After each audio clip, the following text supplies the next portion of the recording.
It's kind of hard to avoid the latest news speak that we hear when it comes to interactivity between each other in our business, in the business of performing, and in the world in general. And one of those words is the word agency.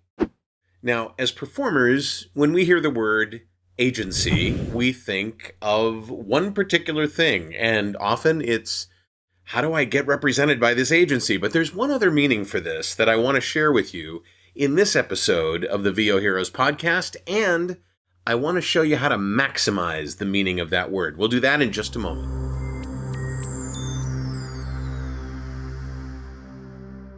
The word agency means something very specific to actors and to voice talent, to people like you and me. It means a company or a group of people who represent performers, artists, actors, voice talent, etc., in trying to get them work. Now, agents work in agencies, and agents can be all kinds of things to people that aren't performers, the muggles out there, as my friend Michael Kostroff always says. You could have a real estate agent. And you could have a business agent, and you could have, in the world of logistics, you could have something called a forwarding agent or a customs agent. But notice that the common thing with all of these definitions and all of these people and what they do is they perform something in service of someone else. They help someone buy a house if they're a real estate agent. They help someone receive their goods if shipped from overseas if they're a forwarding agent.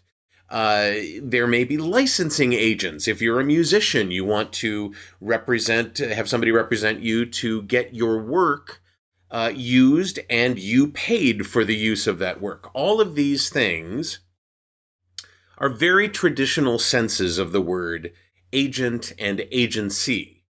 But in the last, I'm going to say, I've been seeing it now for about a decade, the word agency has started to be very commonly used in terms of ourselves rather than a separate person. Our own personal agency, speaking up for ourselves, doing things for ourselves that increase our expertise in something, or our knowledge of something, or our income, or our proficiency. The term agency is used in social media and by people who comment on the struggles that some members of society have in a way that can be a little confusing because you think to yourself, well, what does that mean? Personal agency. What's personal agency all about? It's no different from all of the other versions of the word agency, except you're doing the work on your own behalf. If you have a struggle with your representation as a gender or a race or a weight, a body type or an age or a religion or a political stance, exerting and developing and maximizing your own agency is something that you want to work toward. You want to be better at making sure people understand what you seek and what you want. And it comes full circle because for those of you that are not represented by a talent agent or a manager, you are your own representative. And in fact, you're the very embodiment of personal agency. And I have found that the social justice definition of personal agency fits in perfectly with all of the people in our business who are not represented by a big-time agent or even a small-time agent, and they're scrounging for work on their own.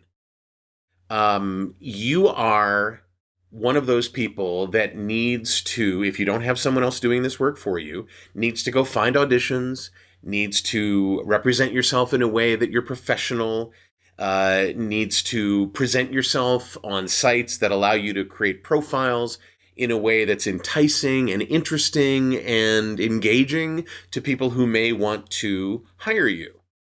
And so the term personal agency can be used in so many different ways other than I got to find my own work, which is the way we as performers sometimes look at it. So having said all that, there are some ways that you can really maximize your personal agency. And I've read probably 24 articles from all manner of people, business advisors, mindfulness coaches, psychologists, just a ton of different people. And they all kind of revolve around the same tenets. So I wanted to kind of boil this down for you. I've actually put a link in the show notes to this episode of the podcast to one of those articles that I think is best at representing the things that can really up your game when it comes to maximizing your personal agency, speaking up for yourself, being your own best representative. And I really like number 4, which is position yourself as a learner, and number 7, which is deliberate, then act. And there's a reason for that. As I record this podcast, we're in the midst of launching and registering people for the new ACX Master Class. And I find people sometimes when they want to move forward in their careers, add a new skill, do something new, like narrating audiobooks or working with Audible on ACX, they're hesitant. And they're hesitant because they're afraid of making a mistake or not getting it right. We specialize in helping you get this particular thing, audiobook narration, right. But I'm sort of watching people vibrate around this notion of personal agency. And those two elements, position yourself as a learner, number 4 in the 7, and number 7, deliberate, then act, are really, really good for moving yourself forward, because you can gaze at your navel all you want. You can think about things, but if you don't actually take action and either move in one direction or another, as opposed to just sitting still because it's safe, and also making yourself aware of all the different things that you need to learn to get moving and move forward in that representation of yourself, it's kind of hard to do that. So those two things in particular, and there's 5 more in this article. It's from mindful.org. I'm really fascinated by mindfulness these days, and I'm going to be sharing a lot more with you on this, on how it's helped me as a performer gain more work, do better work, be able to relate to my fellow performers better, be able to manage scripts and execution, and man, it's like an iceberg. It's awesome. But go check the article out, read through it, see how it applies to you as a performer, especially if you're a performer that isn't currently represented by an agent, isn't represented by an agency, and you're representing yourself. You're executing personal agency. I want to help you. By the way, if being an audiobook narrator is something you want to do, please head over to acxmasterclass.com right now so that you can join us for this particular session. If you're watching this video after March of 2022, likely that offer is already gone. But if you're watching it now, it's something. And if you've always wanted to do audiobooks, we'd love to have you. But the bigger message is being your own best representative, being your own best agency, even if you have somebody else representing you. I want to help you with that. And I think this article is a good start. All right.